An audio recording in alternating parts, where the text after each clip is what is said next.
तो हमारे इस एपिसोड की स्टार्टिंग वहीं से होती है जहाँ पर पिछला एपिसोड खत्म हुआ था। और इस एपिसोड की स्टार्टिंग में जो हाना होती है वो कह रही होती है 140 लोग अप्लाई किए थे सिलेक्शन टेस्ट के लिए और उसमें से सिर्फ 100 लोग ही सीरम इंजेक्शन स्टेज तक पहुंच पाए थे। बट जो आगे की नेक्स्ट स्टेज थी वो प्रॉब्लम थी और जो आगे का नेक्स्ट स्टेज था वो है डिमोनिक पोजेशन। और अगर तुम उस इंजेक्शन को लेने के बाद डेविल का नाम लेते हो तो फिर तुम डीमन को सम्मन कर पाओगे। और जो डीमन को पोजेस करने का वे है वो तो सिंपल है, सम्मन किए हुए डीमन को किल करके। और डीमन को पोजेस करने में जो 99 लोग हैं वो मर चुके हैं और जो 60 हैं वो इंजर्ड हो चुके हैं। और जिन 140 एजेंट्स ने अप्लाई किया था उनमें से सिर्फ एक डिमोनिक पोजेशन फेज को पा पाया था और वो है divine fate unit first agent, उसका नाम है कैटी। और अब यहाँ पर जो कैटी की ट्रेनिंग है वो होने वाली है। इस टाइम पर जो कैटी है अपनी ट्रेनिंग के लिए तैयार हो रही है और फिर हमें एक आदमी को दिखाया जाता है जो कि कहता है रुक जाओ बस होने ही वाला है। और इसका नाम क्यू होता है और ये इंफॉर्मेशन सिक्योरिटी ऑफिसर है नॉन बिलीवर्स के ईस्टर्न बेस का। और फिर तभी जो क्यू होता है वो कैटी से कहता है सन भाई तुम्हें पता है आज की ट्रेनिंग का पर्पस राइट। और फिर जो कैटी होती है वो कहती है क्या ये डीमन के पोजेस करने जैसा नहीं है। और फिर जो क्यू होता है वो कहता है हाँ इसे पोजेस करना इतना जरूरी नहीं है इस ट्रेनिंग में, क्योंकि जो डिफिकल्टी लेवल होगा वो पहले से डिफरेंट होगा। और सुनबे जो 3 डीमंस को पोजेस किया था वो कम पावरफुल थे और जो आज का अपोनेंट होगा वो इंटरमीडिएट होगा। और फॉर्मर कमांडर वॉल्टर के अकॉर्डिंग जो छोटे डीमंस होंगे उनके पास पल्टन की ताकत होगी और जो इंटरमीडिएट डीमन होगा उसके पास पावर होगी बैटालियन की। और अब हमने दुनिया के एंड के लिए तैयारी कर ली है बट इससे तुम मर भी सकती हो। और फिर तभी जो कैटी होती है वो कहती है क्यों अगर मैं इतने से ही मर जाती तो अब तक की मैं 10 बार और मर चुकी होती और अब बस तुम देखो और एंजॉय करो इस नूना फाइट को। और फिर ये कहकर बहुत ज्यादा ही चिल्लाने लगती है। और तभी जो क्यू होता है वो कहता है अगर तुम रेडी हो तो तुम डेविल का 8 टाइम्स नेम लेना और जो इसकी एबिलिटीज है वो अभी भी अननोन है और आज के लिए बस थोड़ी सी जानकारी चाहिए और इसके बाद हम लोग रुक जाएंगे। देन तभी कैटी कहती है चुप हो जाओ, अगर तुम ये इन्वेस्टिगेशन जैसे कहोगे तो मैं बिल्कुल भी नहीं भागने वाली। और फिर तभी जो कैटी होती है वो नाम लेती है पेलेग और अब हमें उसके सामने दिखाया जाता है कोई बहुत ज्यादा अजीब सा क्रिएचर उसके सामने खड़ा होता है। देन तभी कैटी कहती है क्या ये ठीक है। और तभी जो क्यू होता है वो कहता है श्योरली अभी तक सिर्फ एक ही सोल रिस्पॉन्स की है। और तभी हमें दिखाया जाता है कैटी के सामने बहुत सारे डीमन छोटे छोटे आके खड़े हो चुके होते हैं और एक बहुत बड़ा सा डीमन भी कैटी के सामने आ चुका होता है। और फिर कैटी कहती है तुम्हारा बटालियन कहने का मतलब ये था। और हमें दिखाया जाता है बहुत सारे छोटे छोटे डीमंस की सेना तैयार हो चुकी होती है, कैटी भी तैयार हो चुकी होती है उनसे फाइट करने के लिए। और कैटी कहती है मुझे नहीं पता कि आगे क्या होने वाला है बट इनसे बाहर निकलने का एक ही रास्ता है, इन सबको साफ कर दो। देन कैटी कहती है साई। और देन तभी कैटी की आंखें बहुत ज्यादा बड़ी होने लगती हैं और इसमें ब्लैक कलर के थ्रेड्स आने लगते हैं। और देन तभी हमें कैटी के पीछे बहुत सारी आंखों को दिखाया जाता है और इस टाइम पर जो डीमंस थे वो भी एकदम कैटी के सामने आ चुके होते हैं। और देन तभी कैटी के जस्ट फेस के सामने एक डीमन का हाथ आ चुका होता है और जो कैटी होती है वो कहती है मैं तुम्हें देख सकती हूँ। देन तभी कैटी उसका हाथ काट देती है बट और भी डीमंस उस पर हमला करने लगे थे जिससे कि जो कैटी होती है वो पीछे जाकर गिरती है। और अब हमें दिखाया जाता है उसके हाथों में एक चीज होती है और वो उस चीज को आगे की तरफ फेंकती है और वो उस चीज की वजह से वहां से बच के निकल जाती है। देन कैटी कहती है अगर मैं इनसे 1 बाय 1 लड़ूंगी तो ये कभी भी खत्म नहीं होंगे और जो कंबाइंड पावर होगी 2 या 2 से ज्यादा डीमंस के लिए वो इस बॉडी के लिए बहुत ज्यादा होगी। बट अब मुझे क्या करना चाहिए। देन गाय दोबारा से एक और नाम लेती है आनक। और तभी जो कैटी होती है वो आनक के बारे में बताती है और कहती है जो आनक की एबिलिटी होती है वो इंक्रीज करती है पावर एरिया के इफेक्ट को और ये एबिलिटी ज्यादा अपोनेंट्स को फेस करने के लिए यूज होती है। देन कैटी उसी चीज का यूज करके अपने सभी अपोनेंट्स को काट देती है और हमें दिखाया जाता है वहाँ पर जितने भी डीमंस होते हैं हर एक की बॉडी 2 पार्ट्स में डिवाइड हो चुकी होती है। और अब कैटी कहती है चलो हो गया और अब सिर्फ और सिर्फ एक बचा है। तभी हमें क्यू को दिखाया जाता है जो कि चिल्लाते हुए कहता है सन भाई बहुत हुआ, तुमने इनफ डेटा कलेक्ट कर लिया है। और तभी जो कैटी होती है वो हंसते हुए कहती है मैं तुम्हें पहले ही बता चुकी हूँ मैं बिल्कुल भी नहीं भागने वाली। और अब हमें दिखाया जाता है जो वो बड़ा सा डेविल होता है वो कैटी की तरफ ही आ रहा होता है और तुरंत ही अपने हाथों से अटैक कर देता है। और जो कैटी होती है वो भी कहती है ये तो बहुत ज्यादा फास्ट है। तभी कैटी दोबारा से कहती है अब क्या, और क्या ये मेरे से ज्यादा हायर है और क्या मैं इसे नहीं संभाल सकती। और देन वो डीमन दोबारा से कैटी की तरफ अटैक कर देता है और वो डीमन अपने हाथों से कैटी को पकड़ लेता है। और अब इस टाइम पर कैटी कैप्टन वॉल्टर की बातों को याद करती है, जहाँ कैप्टन वॉल्टर कैटी से कह रहे होते हैं, याद रखना जो डीमंस होते हैं वो अपनी शक्तियों को उधार देने से पहले पेन की डिमांड करते हैं, लेकिन हर इंसान की पीड़ा की एक सीमा होती है और जब तुम पेन थ्रेशोल्ड को पार कर जाओगी तो आउटकम दो चीजों में से एक हो सकता है, या तो तुम मारी जाओगी या तो तुम डीमन के द्वारा पोजेस हो जाओगी और ये एक जुआ होगा। और तभी जो कैटी होती है ज्यादा ही थकी हालत में कहती है कियल, पर तभी उसका मुंह कोई पकड़ लेता है उसके कहने से पहले, और तभी कोई कहता है ब्राज। और अब हमें दिखाया जाता है जो सामने डीमन होता है उसके टुकड़े टुकड़े हो चुके होते हैं और ये और कोई नहीं अपना डायल था, उसने उसके मुंह को बंद किया था, उसको अपने हाथों से उठा लिया था। और फिर तभी वो कैटी से कहता है क्या तुम्हारी मरने की इच्छा है और क्या तुम जानती हो गलत जजमेंट लेने का दर्द। और फिर यहीं पे सीन कट होता है और हमें 5 का सीन दिखाया जाता है जहाँ पर कैप्टन वॉल्टर डायल से कह रहा होता है जो कैटी है वो आज से तुम्हारी पार्टनर है और वो अभी पूरी तरीके से डीमन पावर को इस्तेमाल करने के लिए पूरी तरीके से तैयार नहीं है, लेकिन उसे वॉर की अच्छी समझ है, इसीलिए तुम्हें साथ में मिलकर काम करना होगा। देन हमें प्रेजेंट का सीन दिखाया जाता है, अभी भी डायल कैटी को अपने गोद में उठाए हुए था और उसको अभी भी उठाए हुए कहता है पार्टनर अभी भी हमें बहुत ज्यादा दूर जाना है। और अब यहीं पे सीन कट होता है और अब हमें डायल को दिखाया जाता है जो कि अपने बिस्तर के ऊपर लेटा होता है, अपनी फैमिली की फोटो को देख रहा होता है और इस टाइम पर वो वाइड मैन की बात को याद कर रहा होता है जो कि कह रहा होता है जहाँ तुम और तुम्हारी फैमिली रहा करते थे और मैं तुम्हारी सोल को फ्री कर दूंगा। और डायल भी अभी उसी के बारे में सोच रहा होता है और अपने मन में कहता है आखिरकार उसकी बातों का मतलब क्या था। और तभी कोई कहता है डायल क्या तुम जग चुके हो और ये क्यों था। और जब डायल उसे देखता है तो वो उससे कहता है आखिरकार तुम कौन हो। और फिर क्यों कहता है मेरा नाम क्यों है, मैं इंफॉर्मेशन मैनेजमेंट ऑफिसर हूँ और बस मैं यहाँ पर तुम्हारा डेटा चेक करने के लिए आया था और जब तुम पास आउट हुए थे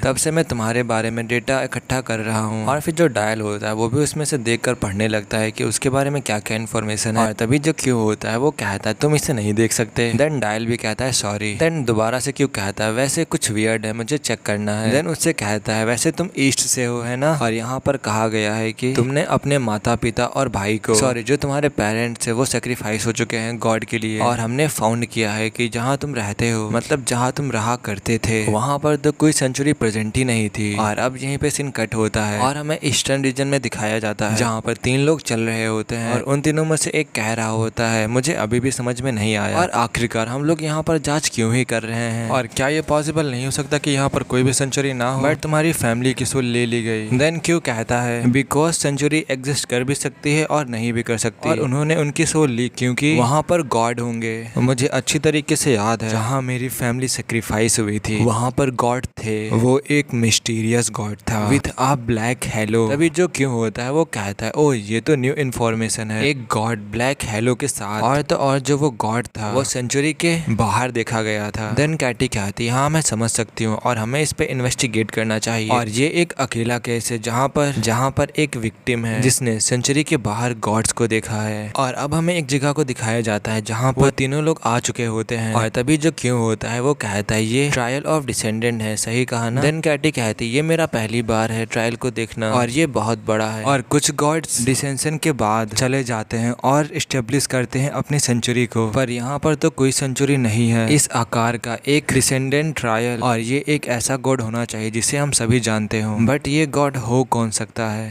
और ऐसा नहीं हो सकता कि वो अकेला हो जो इस डिसेंशन से बच गया हो। और यहाँ पर बहुत ज्यादा ही चीजें स्ट्रेंज हैं। देन डायल कहता है ये बहुत ज्यादा ही वियर्ड है और मुझे उम्मीद थी कि ये एक डिसेंडेंट रिचुअल होगा लेकिन ये ऐसा गॉड नहीं था जो इस तरीके के निशान छोड़े। देन कैटी कहती है तुम ये सब कैसे जानते हो। देन डायल कहता है क्योंकि सिर्फ 3 लोगों का सेक्रीफाइस दिया गया था, मेरे मॉम, डैड और मेरा भाई। देन क्यों कहता है ये बिल्कुल भी कॉमन नहीं है, जो लोग डिसेंशन को देखते हैं उन लोगों को मेमोरी की प्रॉब्लम हो जाती है और मैंने कंफर्म किया है कि ईस्ट में एक डिसेंट था और उसके निशान को देखते हुए ऐसा लगता है कि वो बहुत ज्यादा ही पावरफुल गॉड होगा और देखने से ऐसा लगता है कि जो गॉड है यहाँ पर उतरे थे, अपीयर हुए थे मिग्रेट होने के लिए। और फिर तभी डायल को डिसेंट देखने के बाद भूलने की प्रॉब्लम होने लगी और अब हमें बस सही रिपोर्ट करना है। देन डायल कहता है नहीं बट मुझे सब कुछ याद है और वैसे ही डायल के कुछ आकर लगता है जो कि डायल के शरीर के आर पार हो जाता जाता है और इस समय डायल बेहोश हो चुका होता है। और तभी जो कैटी होती है वो कहती है कौन है, और तभी हमें दो आदमियों को दिखाया जाता है जो कि गन लिए हुए होते हैं। और उनमें से एक आदमी कहता है मैं तो बस इन्हें डराना चाह रहा था बट गलती से उसकी गोली लग गई। देन दूसरा आदमी कहता है अब कर भी क्या सकते हैं, और ऐसा लग रहा है कि वो आदमी अब मर चुका है और अब हमें मरे वाले को यहीं पे छोड़ना होगा। और तभी वो लोग वहां से चिल्लाते हुए कहते हैं तुम लोग चले जाओ यहाँ से, हम लोग तुम्हें नहीं मारेंगे, तुम लोग चिंता मत करो। देन जो कैटी होती है वो कहती है क्या ये बिलीवर्स हैं, और क्यों कहता है अब हम लोग क्या करें। तभी जो कैटी होती है वो कहती है क्या मैं तो पहले से ही ट्रांसफॉर्मेशन ना होने की वजह से परेशान हो चुकी थी। देन जो क्यों होता है वो कहता है बेस ज्यादा दूर नहीं है, बस 20 किलोमीटर दूर है और हम लोग पैदल जा सकते हैं। देन कैटी कहती है तुम्हारा शुक्रिया बट मैं पैदल नहीं जाना चाहती, और अब क्या मुझे ग्रेटिट्यूड की प्रेयर करनी चाहिए। देन उनमें से एक आदमी कहता है इसके एक्सप्रेशन इतने अलग क्यों लग रहे हैं। देन दूसरा आदमी कहता है शायद मैंने उसके बॉयफ्रेंड के ऊपर गोली चला दी और शायद इसीलिए वो ऐसे एक्सप्रेशन बना रही है। तभी वो आदमी चिल्लाते हुए कहता है क्या तुम जल्दी नहीं आ सकती। देन कैटी तभी उनके पास भागते हुए जाने लगती है। तभी जो कैटी होती है उनके बस के पास पहुंच जाती है और अब बस उनके ऊपर अटैक करने वाली होती है। और तभी वो एक को पकड़ लेती है और जो दूसरा आदमी होता है वो गन तानते हुए कहता है उस लड़की से हे रुक जाओ, अगर तुम थोड़ा सा भी मूव करोगे तो मैं गोली चला दूंगा। देन कैटी पीछे मुड़कर देखते हुए कहती है पार्टनर आखिरकार अब हम लोग इनके साथ क्या करें, और कमांडर ने हमसे कहा था कि हम लोग किसी भी बिलीवर को ना मारे। और हमें दिखाया जाता है जो डायल होता है वो उस आदमी के पीछे आ चुका होता है और कैटी से कहता है ये सब कुछ तुम्हारे ऊपर है कि इन्हें मारना है कि छोड़ना है। और फिर वैसे ही वो आदमी डायल के ऊपर लगातार गोलियां चलाने लगता है और वो उसकी तरफ देखते हुए कहता है आखिरकार ये कैसा ही मॉन्स्टर है। और हमें दिखाया जाता है डायल के शरीर में बहुत सारे होल हो चुके होते हैं पर तब भी वो अभी भी खड़ा होता है और उसका गला पकड़ते हुए कहता है तुम वही हो जो हंट करता है। देन तभी वो आदमी घबराते हुए कहता है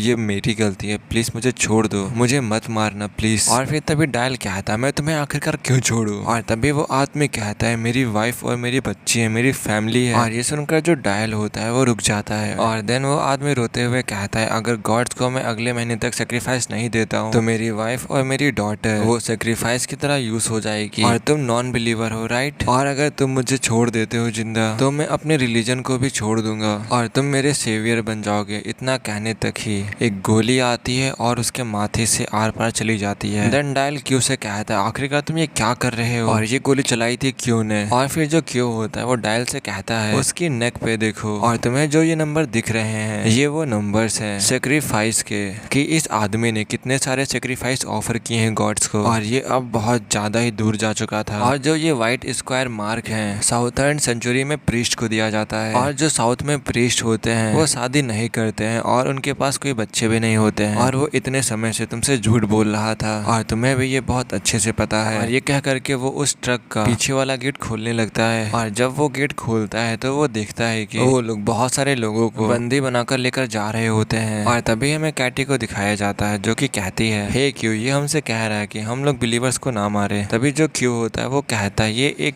बिलीवर नहीं है, ये एक प्रीस्ट है और तुम इसको मारना मत, हम लोग इसके बारे में और ज्यादा जानेंगे और साउथर्न सेंचुरी के बारे में भी जानेंगे तो इसलिए इसको जिंदा रखना। और जब वो आदमी ये सुनता है कि वो लोग उसे नहीं मारेंगे तो वो रोते हुए कहता है थैंक यू थैंक यू। और तभी जो क्यू होता है वो कहता है हम लोग इसे बाद को मारेंगे। और फिर तभी उसके होश उड़ जाते हैं ये सुन करके और फिर वो सभी लोग उस ट्रक में बैठकर जाने लगते हैं और जो कैटी और डायल होते हैं वो भी उस बस के अंदर बैठे होते हैं और बस उन नॉन बिलीवर्स को देख रहे होते हैं। तभी कैटी कहती है इन गाइस की फैमिली फाइटिंग कर रही है गॉड से और इनमें से बहुत सारी फैमिली चूज करती है गॉड के अगेंस्ट में लड़ना। और जो हमारे कमांडर थे वो गॉड से अपनी वाइफ को खो चुके थे और जो हाना थी वो अपनी सिस्टर को खो चुकी थी। और तभी जो डायल होता है वो कैटी से कहता है तुमने क्या खोया और क्या तुम भी ये सब कुछ अपनी फैमिली की वजह से कर रही हो। और तभी जो कैटी होती है वो कहती है हाँ मेरा एक बड़ा भाई था और वो था जिसे मैं बहुत ज्यादा ही प्यार करती थी। और देन हमें उसके भाई का सीन दिखाया जाता है जहाँ उसका भाई अपनी बहन से कह रहा होता है, मतलब कैटी से कह रहा होता है कैटी अगर हम दोबारा मिलते हैं। और यहीं पे सीन कट हो जाता है और प्रेजेंट का सीन दिखाया जाता है जहाँ पर कैटी बता रही होती है अगर हम दोबारा मिलते हैं तो मुझे उसको जरूर ही मारना होगा, मेरे भाई को मुझे मारना होगा। और तभी डायल अजीब सा मुंह बनाते हुए कहता है क्या। देन कैटी दोबारा से कहती है हाँ मुझे उसे मारना होगा। और अब यहीं पे सीन कट हो जाता है और हमें नॉर्थर्न रीजन का सीन दिखाया जाता है और वहाँ पर एक बहुत बड़ा गड्ढा होता है जहाँ पर कुछ लोग खड़े होते हैं, एक या दो लोग, और वहाँ पर कोई बालू को उठाते हुए कह रहा होता है आखिरी में हम लोग उसे अपीयर होने से नहीं रोक रोक पाए और मैंने ये बिल्कुल भी एक्सपेक्ट नहीं किया था। और अगर मैं वार्निंग देता हूँ तो उल्टा मेरे ऊपर ही फायर होगा और मैं ऐसा नहीं कर सकता। अब सैंड के बिखराव को पहचानो। और फिर तभी उस आदमी के पास कोई आते हुए कहता है, ऑलमाइटी जो ग्रेट ट्रिनिटी है वो हमसे कांटेक्ट करना चाहते हैं और क्या हम उन पे कैंडल डाल सकते हैं। देन वो आदमी कहता है वो लोग बहुत जल्द ही आ गए। और तभी कोई वहाँ पर कैंडल को जलाने लगता है और फिर उस कैंडल को जलाने के बाद उसके धुएं से वो तीनों गॉड्स वहाँ पर अपीयर हो जाते हैं। और वही आदमी उनसे कहता है, ओ गॉड्स काफी समय हो गया। और फिर उनमें से एक गॉड कहता है, ऑलमाइटी वन क्या तुम अपनी पिलग्रिमेज पर सेफ हो। देन तभी ऑलमाइटी वन कहता है, हाँ मैं जरूर सेफ हूँ क्योंकि गॉड मुझ पर दया कर रहे हैं। देन उनमें से मोटा वाला गॉड कहता है, मुझे तुम्हारी तीर्थ यात्रा की कोई भी परवाह नहीं है और क्या तुम अपने कर्तव्य के प्रति लापरवाह नहीं हो और तुम अपनी नेक्स्ट प्रोफेसी कब करने वाले हो, मीन्स भविष्यवाणी कब करने वाले हो। और मैं यहाँ पर आया हूँ तुमसे जस्ट प्रोफेसी के बारे में कांटेक्ट करने के लिए, तो फिर क्या तुम्हारे पास अगली प्रोफेसी है। देन वो ऑलमाइटी वन कहता है, मेरे पास नहीं है और प्रोफेसी के लिए मेन टाइम पर प्रोफेसी को कंप्लीट करने के लिए मेरी मदद करने के लिए थैंक यू। तभी वो तीनों गॉड कहते हैं साथ में, क्या वो प्रोफेसी वैसी है जैसा हम लोगों ने अनुमान लगाया था। और फिर तभी छोटा गॉड कहता है, ऑलमाइटी वन तुमने कुछ और प्रॉमिस किया था, तुमने वादा किया था कि जो प्रोफेसीज होंगी वो नेक्स्ट गॉड के डिसेंट तक। और ये कहकर वो गॉड रुक जाता है। और तभी जो ऑलमाइटी वन होता है वो कहता है, तुम लोग पहले थे जिन्होंने प्रॉमिस को ब्रेक किया और तुमने मेरी वार्निंग को इग्नोर किया और तुम लोगों ने अपनी सेंट्रल श्राइन की फोर्सेस को मूव कर दिया। और ऑफ कोर्स मैं भी समझ सकता हूँ कि आप लोग डरे हुए हो और जो वो सच्चे गॉड का अवतरण होगा वो सभी गॉड से सबसे ज्यादा शक्तिमान होगा, सर्वशक्तिमान होगा। और वास्तविकता ये है कि आप लोग ऐसा बिल्कुल भी नहीं चाहते है ना, क्योंकि तुम लोग वो हो जो कि एक कुएं में फंसे हुए हैं जो कि है सेंचुरी, बट वो एक रियल गॉड होगा। और ये सुनकर जो मोटा वाला गॉड होता है वो गुस्सा हो जाता है। और फिर तभी जो ऑलमाइटी होता है वो कहता है, एक चीज और, तुम लोगों के लिए एक गुड न्यूज भी है, जो वो एक ट्रू गॉड है अब वो एक उत्तराधिकारी के तलाश में है, मतलब वो अपने सक्सेसर की तलाश में है। और इस अर्थ में से किसी एक गॉड को उस एक ट्रू गॉड की पावर मिलेंगी और उस वन ट्रू गॉड के उत्तराधिकारी के लिए जो फाइनल इंग्रेडिएंट है तुम्हें उसे अपने आप ढूंढना होगा। जो प्रोफेसी है वो ओवर हो चुकी है और अब मैं सिर्फ प्रिडिक्शन कर सकता हूँ। और मेरा प्रिडिक्शन ये है कि जो उस वन ट्रू गॉड की पावर होगी तुम तीनों में से किसी एक को रिसीव होगी, the power of the one true God. और प्लीज एविल को डिफीट करो गुड से और फिर शायद जो पावर और ग्लोरी होगी वो हमेशा हमेशा के लिए शायद आपकी हो जाए। और फिर तभी जो वो माइटी वन होता है उस कैंडल को बुझा देता है और देन कहता है, जो प्रोफेसी है वो कंक्लूड हो चुकी है, जो ये तीनों